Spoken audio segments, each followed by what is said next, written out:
morning by actually asking you a question. Really, it's kind of to take a poll. I just wanted to see how many people in here have ever been a local luminary. Raise your hand. Anybody in here ever been a local luminary? Okay, not one person. All right, well, wait, let me try it this way. Let me try it in Southern dialect, okay? Has anybody in here been a big fish in a little pond? Now raise your hands. Okay, all right. Y'all are still lying. There's like 8 of y'all that raised your hand. None of you have ever been the big fish in a little pond, besides these 8 people. Let me try it one more time. Quit being afraid. I don't care who sees you. Who cares if you were the big fish in a little pond? Raise your hand if you were a big fish in a little pond. Okay, now I'm seeing some more hands. I don't know what y'all are so afraid of. People going to see you? Is that, you're in church, it's okay to be seen. It's okay, I promise. Okay, so if you've ever been the big fish in a little pond, you know that's a good feeling. It's a good feeling because for some reason you've been at the top. Now, a local luminary, that's kind of the idea. A luminary is somebody that's kind of at the top of their game. A local luminary means they may not be known anywhere else, but in their context they're known. I'm a little loud, if we could come down just a little bit. Just a teensy bit. If you've ever been at that level, you've been that big fish in a little pond, then you know from that level that feeling feels good. It's kind of a place you want to stay. You like being there. Now, maybe you've become the big fish in a little pond because of your experiences. Maybe it's the experiences you've had that people kind of look towards you and saying, hey, they've been through this, they've done it. Maybe it's your talents or your skills or your gifts, whatever it is. People look to you and you're usually the go-to person. Maybe it's because of your family, you know. Maybe you're the big fish in your little family. You may not admit it, right? But maybe everybody looks to you to fix the problem, whatever it might be, okay? This is a good feeling. Everybody likes to be at that stage in their life. And most likely, whether y'all want to be truthful or not, at some situation in your life, you have been the big fish. And that's great. But what happens when you're not the big fish anymore? What happens, in fact, when you go the other direction? When you're, as we would say, the little fish in the big pond? That one doesn't feel as good. It can leave you kind of confused. It can leave you feeling out of sorts. I can tell you for myself that I had an experience of going from being the big fish to the little fish very quickly. Now, it can be in those different contexts, and for me, it was in school. You know, maybe for you it was in your job, maybe it was your family, whatever. For me, it was in school. And I'm willing to bet that most of us, if we went through school, had this experience at some point or another. When I was in high school, I felt towards the end like I was the big fish. And y'all are looking at me, you've never been the big fish, okay? But like from my standpoint, I felt like the big fish. Why did I feel like the big fish? I felt like the big fish because I was not popular. I'll be the first to admit that. I was not popular, but I did know everybody, and I was that person that everybody kind of got along with. Like I just was kind of that social person. I got along with everybody. Everybody knew who I was. I knew who they were. And I wasn't necessarily popular, but I felt good about my social circle, right? The other thing that was kind of big for me is I was always really good at communications, okay, like technical stuff. That was always my thing. And I was at the top of my game, especially in high school. I was working for a tri-county organization that I got to do this communications work for the school board and for the surrounding counties, okay? That felt pretty good.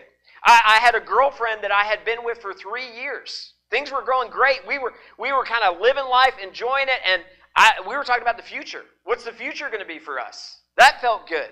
I can remember that in many ways I felt like I was doing pretty well in school. Now, I was not an A student by any stretch of the imagination. I was more like a BC student, but I felt like I was doing well enough. I had a great job.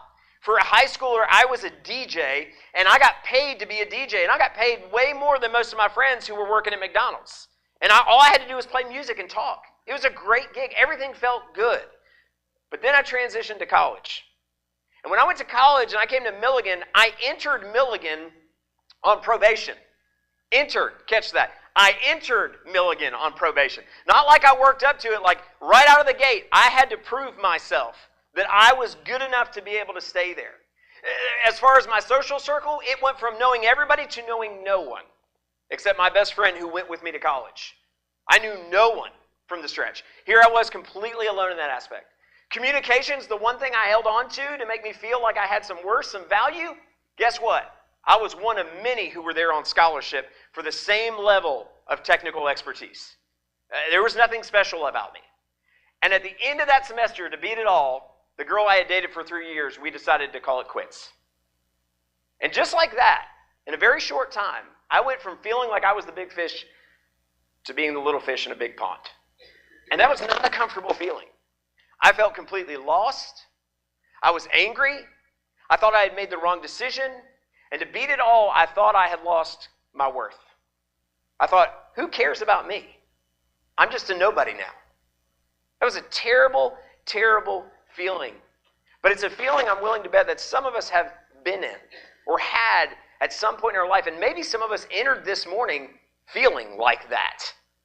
And I got to tell you, when it comes to your worth and to your value, that's something we've been looking at this entire year. We've been looking at where our worth and where our value actually comes from. Because as a church, that is part of our vision, to help people find their value in God's truth. And the truth is that God sees value in you more than anybody else or any other defining thing will ever see value in.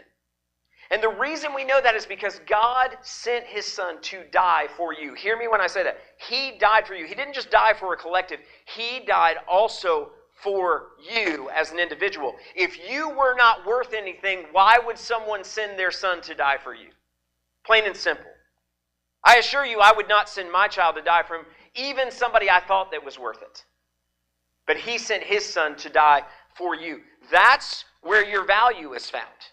That's what we've been looking at this year. And I would say when we are feeling good about our life, when things are going the way they should, maybe even when we're at that big fish pinnacle moments, we can say we maybe believe that. But what happens when it all comes crashing down? Is it easy to still define that you are worth something? Is it still easy to know that you have value when your life falls apart? When you go from being the big fish to the little fish, no matter your context? Whether you lost your job, whether you're dealing with illness, whether you're dealing with a betrayal in friendships or in a relationship or in a marriage, how do you feel about your value then? Is it easy to see that? As we go into the next couple of weeks, I want to challenge you to journey with us as we look to understand that God still wants to do big things with those who feel like they have no value. But you've got to be willing to go on the journey. And so I want to challenge you to be with us as we start out on this journey. Now, to go through this journey, the best thing to do is to look at the life of someone who has done this exact thing, who has been through this, who can say they've got the badge, who can say they've walked through it and have seen God do big things with their life, even though they moved into the little fish position of their life. And to do that, we're going to look at the story of a man named Moses. Now, if you have grown up in the Bible Belt, you probably know the story of Moses. You might have even learned it from singing, talking vegetables, and that's fine. If that's how you learned it, great. But there are some of us that may not be overly familiar with Moses, so let me just give you a quick recap of the story of Moses. Moses was a Hebrew boy, an Israelite boy, who was born at a very difficult time. In fact, he was born in the midst of a genocide. You see, at one point, the Israelites had given up some of their rights to live in the land of Egypt so that they could be cared for during a famine. And many years pass, and as time goes on, they kind of become servants. In fact, they eventually become enslaved by the Pharaoh. But now the problem is the Israelites begin to grow so quickly in number that the Pharaoh begins to fear they will lose if there was an uprising. He believes the Egyptians would be crushed. And so he puts out a call, a decree for all young Israelite boys to be killed. Now, you may look at this story and from a historical context, you may wonder, do we have any proof of this? What's interesting is there's not a lot of outside proof that this decree was ever made. And you go, well, maybe it never happened then. Maybe this is just a happy fairy tale. But the truth is there are some accounts of this. One historian who was an Israelite, he was a Hebrew, but also he was a Roman at some level. He was a historian, his name was Flavius Josephus. And Josephus was an outside source that tells us at one point that this decree was made, and it was a terrible time for the Israelites, that this did take place, and hundreds and hundreds and hundreds of young Israelite boys were killed during this time. Now, the other thing that's important to notice is that it was not uncommon, sadly, for there to be a genocide.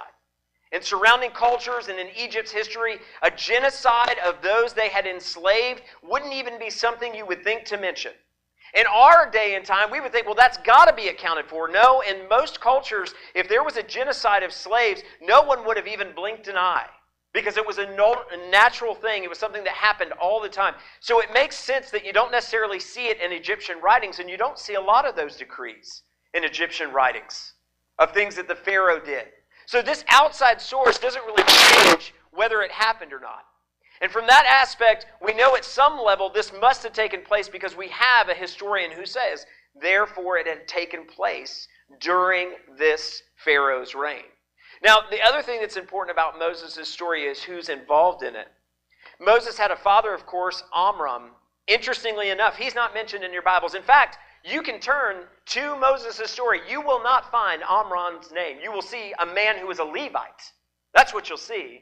But his name was Amram. Now, he also had a mother, of course, and his mother is mentioned. Now, what is her name? Jochebed. Jochebed has Moses. Now, during this time, they decide they have got to protect this child. And so they let him grow, and they keep him in hiding for a couple of months, and then eventually they build a basket and put him into the reeds of the river, leaving him basically to God's will. Now, in that moment, their daughter is watching him, and she sees the princess, or one of the daughters of the Pharaoh, pick up this basket and take him in. Now, the name of the daughter, just so you know, is Thermusis. Everybody say Thermusis. Ready? Thermusis. All right. Why do I say all these names this morning? Number one, there's a lot of expecting mothers in here, so if you want to recycle these names and bring them back, it's great. Okay? So you can name your child Thermusis. You might also need it for Jeopardy if you're ever on Jeopardy. Okay? But we have all these people that are involved in the early start of Moses' story. Now, when he is rescued, that's when he actually gets his name Moses. The word mo in Egyptian means water. Usus means to be saved from. So Moses saved from water. If you know the story of Moses, that comes into play much later as well. Saved from the water. Now Moses, the moment he's taken up by Pharaoh's daughter, he begins to become the big fish. It's like overnight. Things start to escalate for him. He's welcomed into the royal family. He's given all the amenities and the resources of being part of that family. People see him as being powerful because he's one of the grandsons of Pharaoh. He eventually rises up in rank, and actually another historian gives us an account where Moses at one point was called to be a general for Egypt when they were fighting the Ethiopians. So at some level, Moses rises in rank, and you can see all of a sudden he is the big fish. He had everything the world would define as somebody that was a big fish with value. He had power, he had respect, he had money, and he really didn't have to want for anything. But that's just a footnote in Moses' story, because the rest of Moses' story changes in an instant.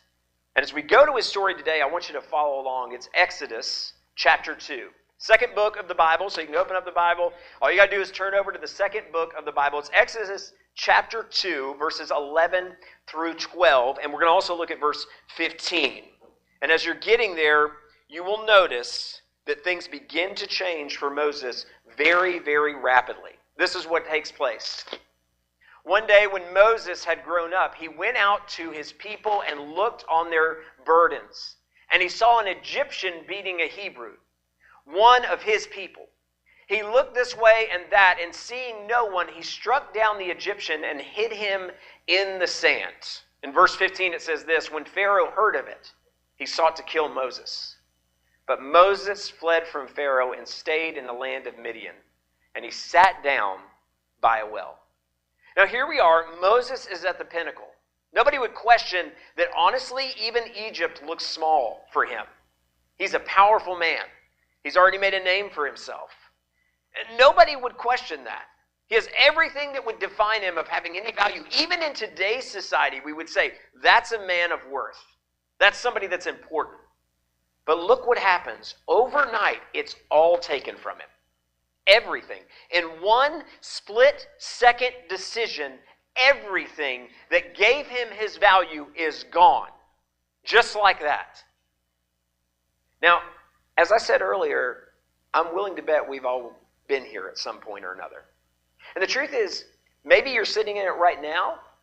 Maybe you have been blessed enough you've never had a moment where in one split second everything in your life changed. And I hope that you haven't had that moment, but I assure you one of two things is good. You're going to have it happen at some point in your life. It may be big, it may be small, but it is going to happen. You will have that fall from big fish to little fish just like that at some point in your life, or it's already happening. You're in the midst of it right now. And I want to tell you, that's not a fun place to be. I don't want to stand up here and tell you that everything in your life is all of a sudden going to be golden rainbows because God is a part of your story. There may even be some of us who think God is already a part of our story, and our story seems pretty miserable right now. And when you hit that wall, I would love to tell you, hey, you can just climb out of it with more prayer, with following God. Everything's just going to change. It's going to be great. But I'm going to tell you something right now. It doesn't happen overnight. You may crawl, you may claw for years, for months, whatever you want to say. It may feel like an eternity in your life where you are at this place where you are at the bottom, and overnight maybe it happened. Maybe it was a process that you went from feeling great to feeling terrible, like you have no value. I don't know what it is, but I don't want to lie to you and tell it's going to be perfect tomorrow. Because it wasn't for Moses. It wasn't for Moses.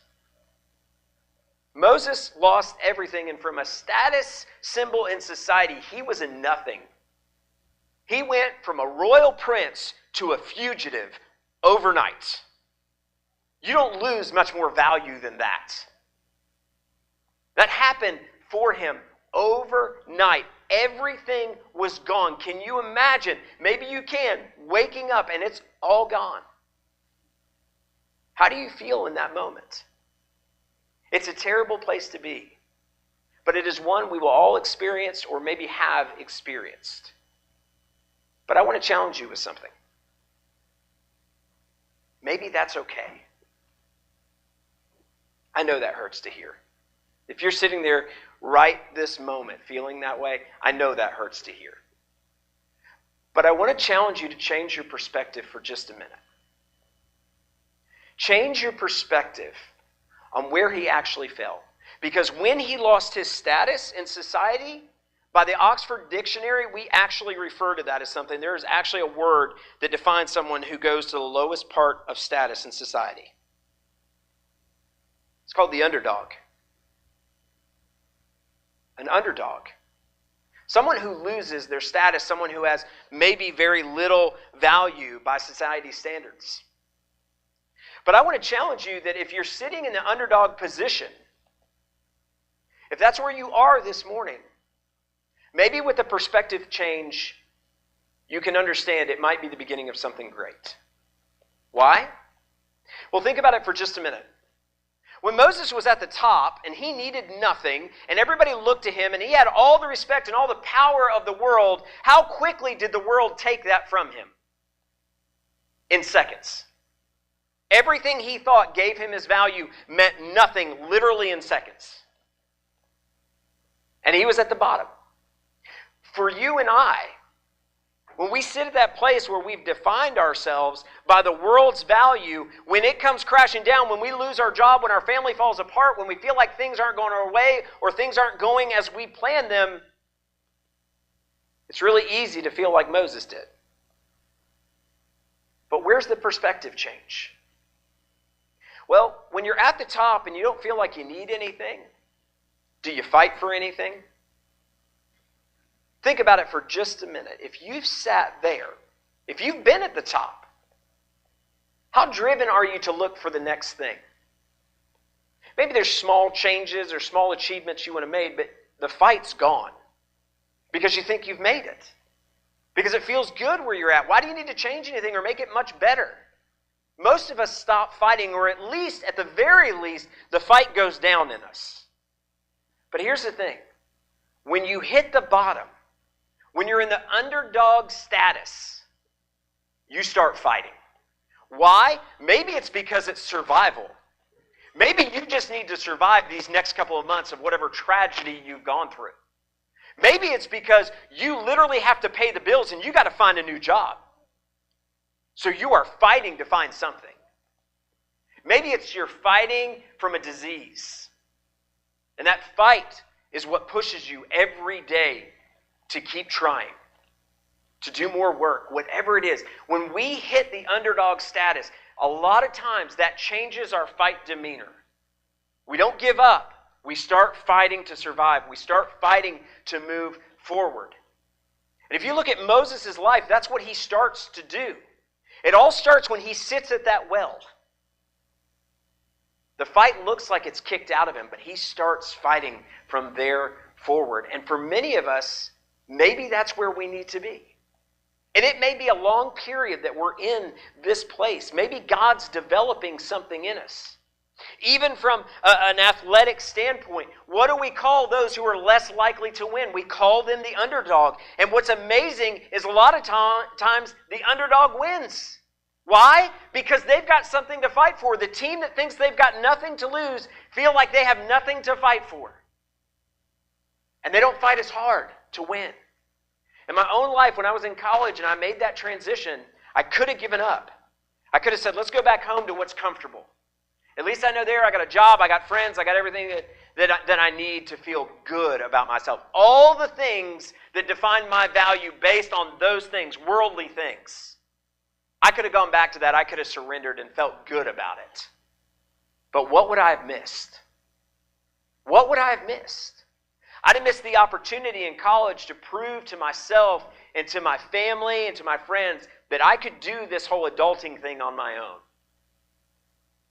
In fact, I could prove to that college that I entered on probation, but I finished with 2 majors, with a double major, and I felt good about where I finished. I was not a 4.0 student, but I was a lot better than I was, and nobody helped me get there. From that standpoint, as far as my friends, my whole social structure changed. Everything changed. I made new friends, lasting friends, people I still talk to today. You know how many people I talk to from back home?